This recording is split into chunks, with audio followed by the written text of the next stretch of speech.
Bismillahirrahmanirrahim. Assalamualaikum warahmatullahi wabarakatuh. Ada kekeliruan berpikir nanti kalau anak saya sudah hafal Quran, anak-anak SDIT ini sudah hafal Quran mau apa? Karena bayangan dia kalau sudah hafal Quran jadi ustadz. Gak maulah anak kami jadi ustadz, nanti macam Ustadz Somad, ceramah sana ceramah sini. Gak maulah kami anak kami jadi imam, paling-paling jadi imam tarawih. Tolong mindset kita dibetulkan, main otak, setting. Karena banyak juga orang ini main otak, setan. Mindset otak setan. Jadi hafal Quran itu bukan tujuan, hafal Quran itu sarana. Tujuannya rumah sakit budi kemuliaan, sarananya naik ojek, naik grab, naik mobil, naik sepeda. Ini ngapal Quran ini sarananya, tujuannya supaya dia menjadi hamba Allah, jangan jadi hamba harta, hamba kuasa, hamba wanita. Kalau sudah dia hafal Quran SDIT, habis itu kita tidak paksa dia mau jadi apa, terserah. Anak saya tak saya paksa jadi ustaz, terserah mau jadi apa dia. Bakat dia kemana? Jadi kalau nampak dari kecil udah megang-megang jarum suntik, memang ke fakultas kedokteran lah itu. Dua kemungkinan, kalau tidak pecandu narkoba. Nauzubillah, nauzubillah. Jadi pendidikan Islam pertama dimasukkan ke kepalanya itu Quran, habis itu hadis Nabi, habis itu barulah akhlakul karimah. Itu mesti dibetulkan. Jangan nanti berpikir nanti habis hafal Quran jadi apa? Ya tetap jadi profesi dia. Kalau dia jadi pengacara, dia jadi pengacara yang hafal Quran. Kalau dia jadi tentara, dia jadi tentara penghafal Quran. Kalau jadi polisi penghafal Quran. Betul kepalanya. Tak dimakannya, tak dizoliminya orang lain. Itu tujuannya. Insya Allah 10-20 tahun akan datang, generasi kita adalah generasi yang Qurani. Dan kita punya kontribusi di situ dengan SDIT ID. Bagaimana hukumnya kegiatan ilmiah dokter disponsori pabrik obat? Pabrik obat menyediakan duit 100 juta, dibuat acara ilmiah, seminar, lokakarya segala macam, atau acara agama yang menyelenggarakan dokter. Di mana letak haramnya? Mungkin akan terjadi kolusi, nepotisme, kecurangan, penilaian tidak lagi normal. Dikhawatirkan terjerumus dalam gratifikasi. Makanya suatu ketika sahabat Nabi mengutip zakat dari Yaman. Ketika barang-barang zakat dibawa, kambing, onta, lembu, ini kambing untuk zakat, ini kambing saya. Kata Nabi, kok ada kambing zakat, ada kambing saya? Kok dapat kambing dari mana? Hadiah. Kata Nabi, seandainya kau duduk di rumah emakmu, di rumah bapakmu, mungkinkah ada orang ngasih kambing? Tak ada. Dia dapat kambing itu karena jabatan. Dikhawatirkan ke depan penilaian dia tidak lagi normal. Sebelum dapat hadiah kambing, periksanya. Berapa kambing? 40 ekor, satu. Berapa unta? 5 ekor, satu kambing. Tapi setelah dapat hadiah, mulai tak normal lagi. Berapa? Mau kasih-kasihlah, nggak kasih nggak apa-apa. Makanya segala penilaian kalau sudah datang ke Indonesia rusak. Tim-tim independen penilaian rusak gara-gara gratifikasi. Dibuka atas, pertama kali datang tegas, berapa ruangan, berapa ini, berapa ini. Begitu dapat lempuk durian, gratifikasi merusak. Jadi kalau masuk dia dalam kelompok gratifikasi bisa haram. Tapi kalau pandai tidak merusak, gimana caranya tidak merusak? Teknisnya ya diatur. Ini ada sekelompok orang yang menerima dan dia bukan tim penilai, dia bukan tim pemeriksa, dia tidak ada kait-mengait dengan keputusan dan dapat, kalau bisa disiasati, laksanakan. Tapi kalau merusak etos kerja, masuk dalam kategori riswah sogok, la'ana Rasulullah SAW ar-rashi wal murtashi, yang menerima sogok, yang mendapat sogok, maka dilaknat Allah Subhanahu wa ta'ala. Bisa kami Pak Ustaz selamat? Lanjutkan. Tak selamat, stop. Profesi dokter pria, dokter kandungan, memeriksa pasien perempuan. La yakhluwanna rajulun ma'amra'atin illa ma'adhi mahramin. Tak boleh berdua-duaan laki-laki dengan perempuan kecuali tak ada mahram, kecuali ada mahram. Tak boleh. Anta musayyada mar'atin la tahillu lahu. Menyentuh tangan perempuan yang tak mahram lebih baik ditusuk paku dari api neraka ke kepala daripada menyentuh tangan perempuan yang tak mahram. Kena pasal-pasal ini. Tapi ada pasal meringankan, ad-darurat tubihul mahzurat. Ternyata ketersediaan dokter perempuan tidak mencukupi jumlah pasien perempuan. Itulah maka tadi saya sebutkan, kalau diterima nanti 20 anak tahfiz Quran SDIT, nanti mesti ada 7, 5, 10 yang perempuan, supaya mereka nanti akan menjadi dokter spesialis kandungan di UII nanti. Amin. Supaya mereka lah yang akan nanti menutupi ketersediaan SPOG, spesialis obgyn dokter perempuan. Karena kalau tidak, khawatir kita akan terjerumus. Tapi bapak-bapak yang spesialis kandungan, karena sekarang tidak terpenuhi, masuk kategori darurat. Saya sampai sekarang belum tahu survei berapa untuk kota provinsi. Terlalu besar mungkin untuk Indonesia, Provinsi Kepulauan Riau, Kota Batam saja. Berapa dokter SPOG perempuan, berapa yang laki-laki, berapa yang hamil perempuan, memanglah perempuan tuh hamil. Berapa hitungannya? Kalau satu dokter tuh berapa? Kalau masih dalam kategori darurat, tapi kalau hanya untuk tidak darurat. Ustadz dulu anak Ustadz Mizyan Hazik Abdillah, dokternya laki-laki atau perempuan? Perempuan. Dokter Sri namanya, di depan UIN Suska Riau, Jalan Pelajar, dokter perempuan. Tapi andai tak lagi ada dokter perempuan, hanya tinggal dokter laki-laki, pilihannya antara dua. Kalau tidak ditangani dokter laki-laki, mati. Maka tak boleh pilih mati. Assalamualaikum Bapak, ya istri Bapak sedang hamil tua, kami tidak ada lagi dokter perempuan, yang ada dua, mati atau dokter laki-laki. Biar aja mati. Haram hukumnya memilih mati. La tulqu bi aidikum ila tahlukah. Tak boleh menjerumuskan diri sendiri kepada kematian. Pilihlah dokter laki-laki dengan alasan darurat. Jadi bapak dokter jangan merasa kau sedang berbuat dosa besar, tapi kau sedang menyelamatkan orang banyak. Saya tak bisa merasakan gimana rasanya jadi dokter laki-laki yang memeriksa perempuan. Apakah tak ada lagi nafsunya? Atau dia macam menengok daging sapi saja? Itu tak bisa kita rasakan, karena semua kata-kata yang bercerita tentang rasa, rasa pasti berdusta. Kata tak dapat menceritakan rasa. Tak bisa. Oleh sebab itu, kalau ada terlintas di hati bapak macam-macam sambil memeriksa itu, banyak-banyaklah istighfar. Astaghfirullah. Banyak minta ampun, solat sunat supaya hati terjaga. Tapi yakinkan bahwa perbuatan bapak bukan dosa. Jelas jawaban saya?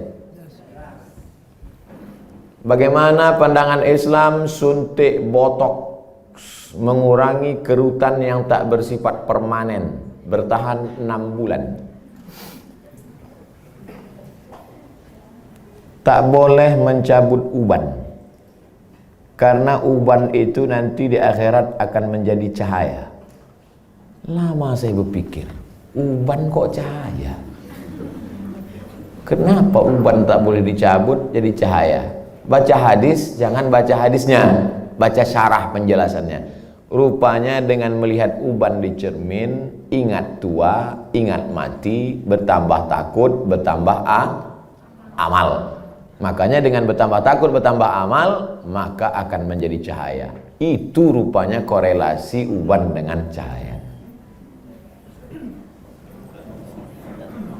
Apa hubungannya dengan kerut? Kerut sama uban juga sama, mengingatkan bahwa kita sudah tua. Saya dulu waktu muda tak ada ini.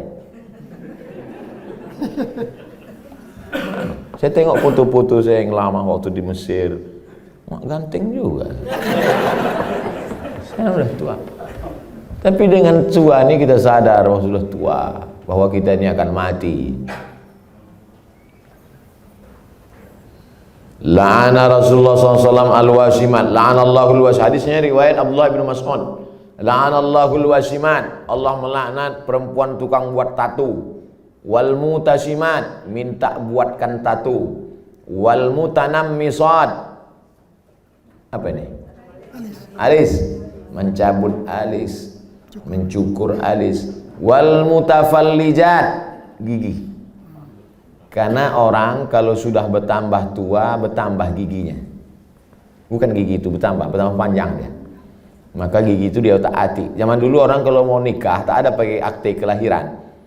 Sama macam mau beli sapi kurban, kambing kurban. Gimana kita tahu umur kambing itu sudah 2 tahun? Tengok giginya. Orang pun juga tengok giginya. Otak-atik gigi. Wal mughayyirat, yang nomor 5. Merubah ciptaan lil husni, karena untuk mempercantik. Kalau merubah ciptaan dari yang tak layak menjadi layak. Ibu bapak dokter yang gigi, tukang pasang kawat gigi, jangan sangka itu perbuatan haram. Ada memang dia perlu. Ada orang ini kalau dia senyum sama kita 3 hari kita tak bisa tidur. Nah, itu memang perlu dibetulkan, perlu luruskan, diperbaiki. Tapi kalau hanya untuk gaya-gaya aja, hari Senin pink, hari Selasa hijau, ini mubazir, perbuatan saya saudara setan. Oleh sebab itu maka kira-kira suntik botok mengurangi kerutan ini termasuk yang mana nih? Masuk kategori nomor 5, mughayyirat lil husni, merubah untuk mempercantik-cantik saja. Sebetulnya saya tengok-tengoklah, dia sebetulnya tidak berubah jadi cantik, dia saja merasa cantik. Berapa banyak orang yang operasi pipi, operasi dagu, operasi hidung, dia merasa cantik, kita takut. Saya terus terang dengan orang operasi takut saya tengok. Dan saya tengok wajahnya yang operasi itu bentuknya sama-sama aja semua kan. Sama macam bencong. Hidung panjang, dagu panjang, panjangnya tak tentu arah pula. Rupanya silikon itu tidak bisa berinteraksi dengan darah. Akhirnya membusuk. Busuklah darah di hidung ini. Kata dokter, ini mesti dipotong. Dipotong hidung ini. Alhamdulillah ada terapi lintah. Akhirnya digantungkanlah lintah. Digantungkanlah lintah di sini. Untuk menyedot nanah tadi. Biasanya kalau kulit kita digantungkan lintah, itu 1 hari lintah itu bisa tahan nyaman. Tapi pas ditempelkan ke hidung, asal tempel jatuh. Asal tempel jatuh, kata lintah. Lintah pun tak mau. Terapi lintah. Bayangkan itu lintah. Yang mau lintah darat aja yang mau. Saking kan busuknya hidung yang gara-gara silikon tadi. Wala udhillannahum, aku sesatkan mereka, kata setan. Setelah sesat, wala umanniyannahum, aku buat mereka berhalusinasi, berimajinasi. Apa kata setan? Kau cantik, kau cantik, kau cantik, kau cantik, kau cantik, kau cantik, kau cantik. Dia saja merasa cantik. Orang merasa ngeri. Hai yang asik dibuat setan operasi, sesungguhnya kau saja yang merasa cantik, sesungguhnya orang merasa ngeri. Tapi orang nggak jujur. Gimana Jeng? Aku kelihatan cantik nggak? Wow, amazing. Padahal dalam hatinya macam hantu aku tengok.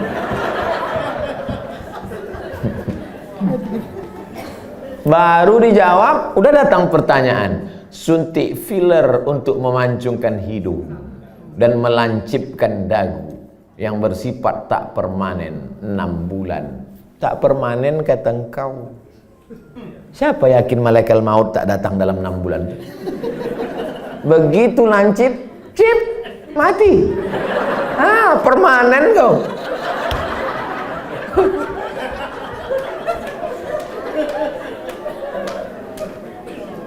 Kau cantik bukan karena dagu kau lancip. Kau cantik bukan karena hidung kau panjang. Kau cantik karena bekas air wudhu. Kau cantik karena habis baca Quran. Kau cantik. Yang mengatakan cantik tak cantik itu kan hati. Betul? Bapak-bapak ganteng. Ganteng. Bininya tidaklah jelek, tapi rasanya taklah sepadan berjalan. Pas ditanya orang, Pak, siapa perempuan paling cantik? Itulah yang paling cantik gitu deh. Entah dia jujur, entah takut, Allahu a'lam. Karena antara jujur dan takut ini beda-beda tipis. Tapi yang jelas kata dia, cantik itu membuat cinta atau cinta itu membuat cantik?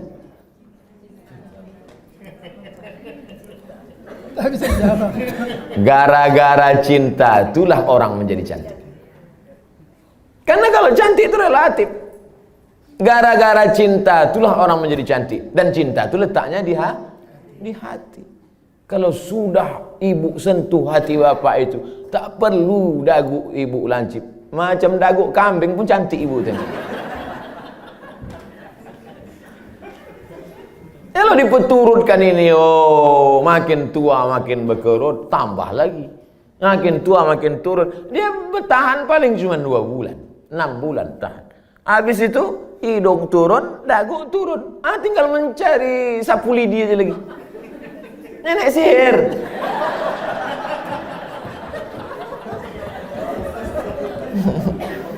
Berhentilah. Berhenti. Usah dipeturutkan ajakan setan ini. Kalau perbuatan itu haram, maka yang melakukannya pun ikut haram. Orang yang memberikan fasilitasnya pun ikut haram. Maka terjerumus dalam perbuatan haram kolektif. Saya kan cuma jual khamar. Saya nggak ada ngajak dia minum khamar. Saya cuma jual aja Pak Ustadz. Penjualnya ikut kena, pembawanya ikut kena. Khamar itu 6 ikut kena. Penjualnya, pembelinya, yang menuangkannya ikut semua. Supirnya ikut kena. Security-nya ikut kena. Tarik benang untuk meniruskan pipi, bertahan setelah masuk pasal 5 semua. Jadi Islam itu unik hebatnya, dia tidak menyebutkan 1, 2, 3, tapi menyebutkan secara umum dan terkait. Mukjizat ini Nabi disebut punya jawami'ul kalim. Kalimatnya singkat tapi makna padat sampai hari ini bermakna. Apapun namanya, yang merubah ciptaan Allah bukan karena darurat, bukan karena tak layak. Merubah yang tak normal menjadi normal boleh. Yang sudah normal dia taati menjadi abnormal. Nauzubillah. Bapak mesti siap menerima bunga yang layu. Karena tabiat bunga pasti layu, kecuali bunga plastik. Nah itulah maka sekarang banyak perempuan yang mau jadi plastik. Dokter anak, sunat perempuan bagaimana hukumnya Pak Ustaz? Anak saya laki-laki, keponakan saya perempuan. Kata saya kepada adik saya, kau cari, kalau tak mau dokter di rumah sakit itu menyunat keponakan saya, cari bidan kampung yang mau menyunat. Karena saya berpegang pada mazhab Syafi'i. Ada mazhab yang mengatakan sunat tak perlu. Mazhab Hanafi, Maliki, Hambali mengatakan sunat bagi perempuan itu tidak wajib. Sedangkan saya berpegang pada mazhab Syafi'i mengatakan wajib. Adakah khitan sunat perempuan pada zaman Nabi? Ada. Nabi mengatakan kepada si perempuan itu, kau potong tapi jangan terlalu banyak. Maaf, na'udzubillah, hari ini bisa menyebabkan frigid dan lain sebagainya. Tapi rupanya manfaat lain dari memotong khitan pada perempuan itu adalah meminimalisir libido seksual. Begitu kata ulama-ulama dulu.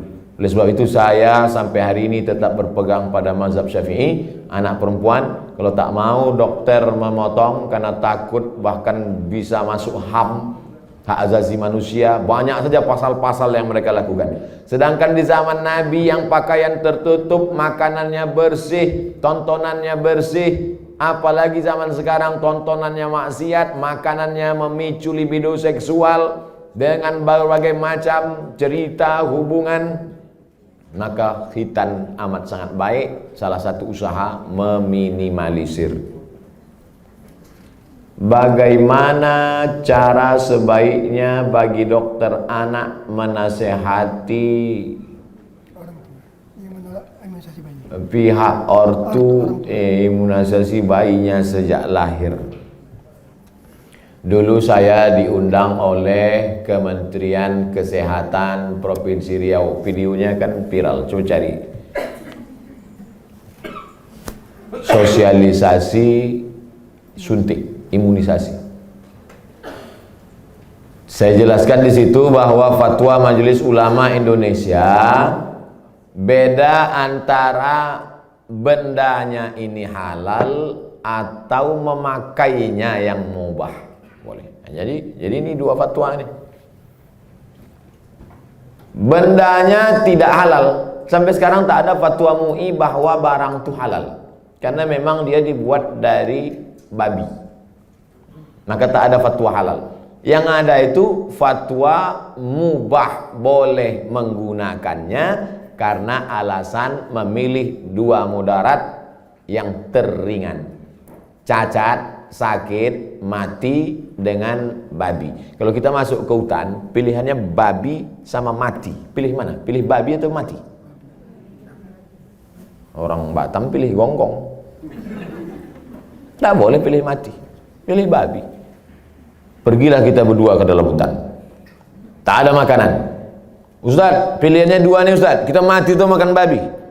Ayo kita makan babi nih. Hanya untuk menyambung hidup, sementara dapat pisang.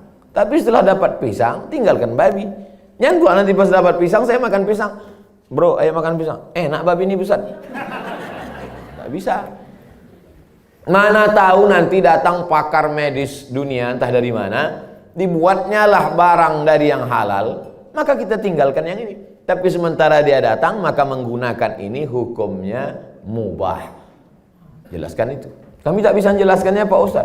Tontonlah video ini. Potong. 1 menit tak sampai tadi. Masukkan ke Instagram.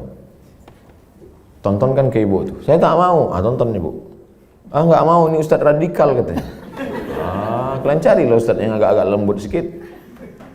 Bagaimana cara dokter bisa lillahi ta'ala, bisa menghindari sifat riak, sombong, bila kita memiliki kelebihan keahlian dibandingkan dokter-dokter lain. Insya Allah nanti kalau sudah berdiri pas pembelian tanah pun nanti pas ini soalnya yang saya cakapkan ini tak bisa pakai teori. Kita ID sudah survei dapat tanah 1 hektar di harganya 200 juta. Ini dokter yang sombong, yang riak, yang mobil mewah, kesini duluan bawakan proposal. Assalamualaikum Pak Dokter. Pak Dokter kan pasiennya banyak. Oh iya kata dia. Saya yang paling hebat di Batam ini kata dia. Rumah Pak Dokter kan paling bagus. Oh iya kata dia. Rumah saya yang paling mahal. Ini tanah nih 200. Aduh semua utang kata dia. Jadi kalau mau menghilangkan kesombongan, keangkuhan, nih pas praktek. Makanya nanti pas hari ulang tahun ID, peringatan hari besar ID, jalan-jalannya itu ke danau, ke bukit, ke mall, oke sudah itu udah. Jalan-jalan ke panti asuhan. Jalan-jalan. Tapi kalau kita sudah punya sendiri, maka tiap hari pertemuan dibawakan, tiap bulan datang, di grup ada terus. Belum bayar, ini anak 4. Maka insya Allah itu menghilangkan keangkuhan, kesombongan, keegoan, segala macam. Kita hanya berusaha. Ceramah ini ada baiknya. Tapi tiap hari ceramah, tak masuk ke kepala. Ada tingkat jemu, ada tingkat bosan. Ada orang bosan pada ceramah. Orang kalau terus muncul bosan. Desainer, koreografer, tukang desainer pakaian itu, yang laki-laki, itu muncul kebosanannya pada perempuan. Kan banyak yang melambai kan? Kalau ada orang bosan pada perempuan gara-gara sering menengok perempuan, itu desainer sama koreografer. Yang lebih mengerikan adalah bosan mendengar ceramah. Apalagi sampai tobat sama ustaz. Aku kalau sama ustaz ini tobat aku. Nah, itu na'udzubillah. Jadi makanya saya ingin mengatakan bervariasi. Ceramah oke, sebulan sekali, seminggu sekali. Tapi harus ada amal yang tidak teori tapi langsung praktek. Nah, maka saya selalu sama. Di mana-mana saya ceramah tak keluar dari 3. Islahut tarbiyah, perbaikan pendidikan. Islahul iktisad, perbaikan ekonomi. Islahul siyasah, perbaikan politik. Perbaikan politik, pilih anggota dewan yang peduli pada syariat Islam. Perbaikan ekonomi, belanjalah ke warung tetangga, bangkitkan ekonomi umat. Perbaikan pendidikan, masukkan anak-anak ke pondok pesantren. Yang punya duit banyak, beli tanah, dirikan sekolah. Karena sekolah yang ada sekarang belum mampu untuk menampung anak-anak kita. Apalagi anak-anak yang tak mampu. Daftar ulang 17 juta. Anak siapa yang bisa? Tak tertampung. Yang sekarang tidak mendapat pendidikan layak itu 10 tahun lagi, 3 tahun SMP, 3 tahun SMA, 4 tahun S1. Yang sekarang SMP cabut, mabuk, sakau, lem kambing, itu yang akan jadi anggota dewan tahun 2040. Satu-satunya jalan memperbaiki umat lewat pendidikan. Dan ID tidak hanya menyehatkan badannya, tapi juga menyehatkan generasi ke depan, insyaallah. Amin. Udah aku sampaikan ya Allah. Kalau tak percaya juga ID nintahlah.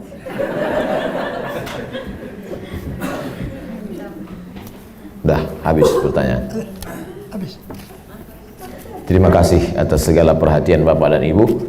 Ceramah kita pagi ini baru starting point, baru start. Ini belum finish. Ini baru garis start. Usaha kita ke depan. Masih, saya tak bisa mengontrol. Bapak Ibu lah saling tolong menolong. Mudah-mudahan kita tetap saling tolong menolong dalam kebaikan dan ketakwaan kepada Allah. Tapi kita tak bisa guna apa-apa selain pertolongan Allah. Mari kita sama-sama berdoa ala hazihin niyah, untuk niat yang baik ini supaya Allah sampaikan dengan kemuliaan surat Al-Fatihah. A'udzubillahi minasyaitonir rajim. Bismillahirrahmanirrahim. Alhamdulillahi rabbil alamin. Ar-Rahmanir Rahim. Maliki yaumiddin. Iyyaka na'budu wa iyyaka nasta'in. Ihdinas siratal mustaqim, siratal ladzina an'amta 'alaihim ghairil maghdubi 'alaihim waladdallin. Amin. Allahumma salli ala sayyidina Muhammad wa ala ali sayyidina Muhammad. Allahumma inna nas'aluka bisirril Fatihah wa bisirri nabiyyika Muhammad sallallahu alaihi wasallam at-tuballigh maqasidana. Dengan kemuliaan selawat dan kemuliaan surat Al-Fatihah, sampaikan niat baik kami ya Allah. Wa taqdi hajatina, tunaikan hajat-hajat kami, hajat dunia, hajat akhirat ya Allah. Allahumma barik lana fi arzaqina, rezeki kami ini berkahilah dia supaya bisa menjadi amal soleh yang tetap mengalir sesudah kami mati ya Allah. Allahumma alif baina qulubina, satukan hati kami, pertautkan jiwa kami supaya kami ikhlas beramal karena Engkau.